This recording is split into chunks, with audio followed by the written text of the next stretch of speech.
Just how involved was former First Lady Jill Biden in running Joe Biden's White House? Our own Rachel Campos-Duffy asked President Trump what he thought in an exclusive interview on Fox Noticias.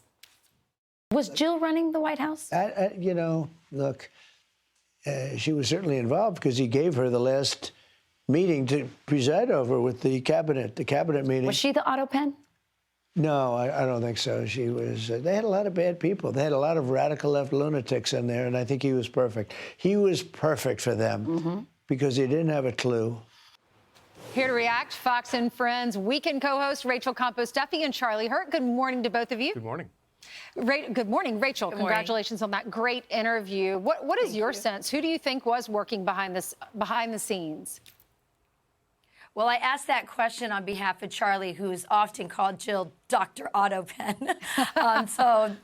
Listen, it could be senior advisors. He thinks it was, wokey senior advisors. Other people think that by the end, Jill Biden, who'd been pressuring him to actually run since the beginning, a lot of people critical of her role in having him there when he was clearly not up for the job. But think about this. He signed 65 pardons, and between 40 and 60 of them were signed by autopen. So the question is, are those null and void? Because back in 2005, the DOJ said that the autopen was okay for administrative documents, but could not and should not be used for pardons. So there's a lot of questions besides all the sort of political ones. There's some real questions. Are those pardons valid?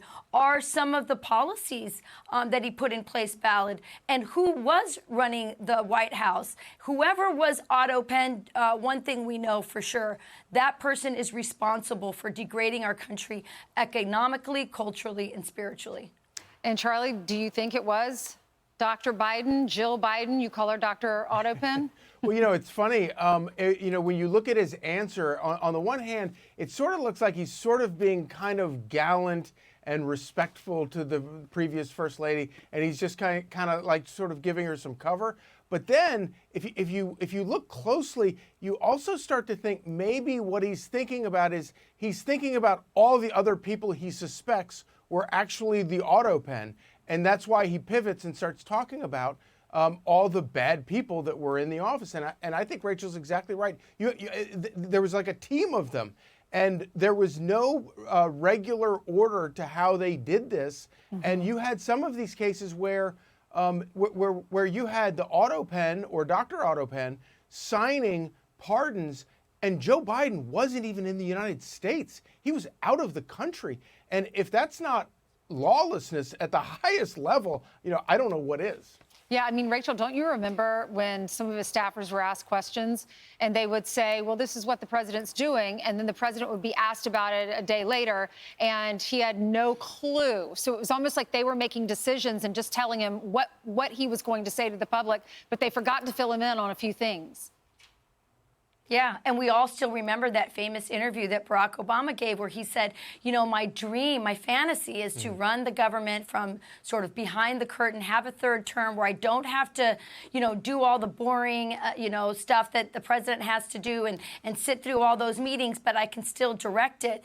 And I will say this, it's just a massive contrast to see, the question, of course, isn't just the pen. Who is directing the government? Who is behind these policies? And one thing you can say about Donald Trump is no one has any question that he is directing these policies, that he is running this government. And I can tell you personally, because I'm in a house where there's a secretary getting phone calls at, 9 in the morning to sometimes 9 at night, and they're talking about policy.